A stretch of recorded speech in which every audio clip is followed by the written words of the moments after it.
শগুন সুৰক্ষাকাৰী ফুলেশ্বৰী দত্তক সম্বৰ্ধনা লখিমপুৰ জিলা প্ৰশাসনৰ। বিগত 3 দশকৰো অধিক কাল ধৰি শগুন সুৰক্ষাৰ বাবে কাম কৰি অহা ঢকুৱাখানাৰ কহাঘাটৰ প্ৰকৃতিপ্ৰেমী শিক্ষয়িত্ৰী ফুলেশ্বৰী দত্তক আজি আন্তৰ্জাতিক নাৰী দিৱসৰ প্ৰাক্ষণত বিশেষভাৱে সম্বৰ্ধনা জনোৱা হয় তেওঁৰ বাসগৃহত।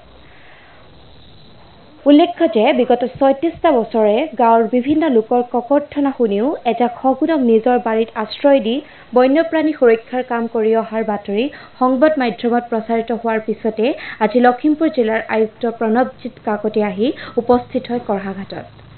কাইলৈ বিশ্বজুৰি পালিত হ'ব লগা আন্তৰ্জাতিক নাৰী দিৱসৰ প্ৰাক্ষণত শগুন সুৰক্ষাৰ বাবে আগবঢ়োৱা অৱদানৰ বাবে আজি লখিমপুৰ জিলা প্ৰশাসনৰ ফালৰ পৰা ফুলেশ্বৰী দত্তক ফুলাম গামোচা আৰু এটি স্মাৰকেৰে জিলা আয়ুক্তই সম্বৰ্ধনা জনায়।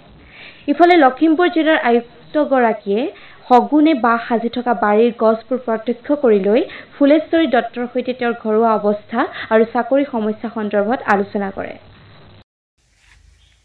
আহি পৰা প্ৰতিবন্ধকতাসমূহৰ লগতো আপুনি সমান্তৰালভাৱে যুঁজ দিছে। নিজৰ বাসস্থানৰ লগত সংলগ্ন হৈ থকা এখন ক্ষেত্ৰ শগুনৰ বাবে উচৰ্গা কৰি আপুনি যি সন্তুষ্ট অনুভৱ কৰিছিল সেয়া বৰ্তমান বহুতৰে চেতনালৈ প্ৰবাহিত হৈছে।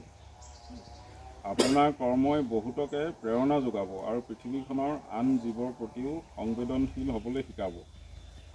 আজি মহিলা দিৱসৰ প্ৰাক্ষণত আমি আশা কৰিছোঁ অদম্য মনোবলেৰে আপুনি প্ৰকৃতি সংৰক্ষণৰ এই প্ৰচেষ্টা বৰ্তাই ৰাখিব আৰু আগবঢ়াই লৈ যাব। লখিমপুৰ জিলা প্ৰশাসনৰ প্ৰয়োজন অনুসৰি যথোযোগ্য সহযোগিতা আগবঢ়াব। পুনৰ শ্ৰদ্ধাৰে প্ৰণৱজিৎ কাকতি।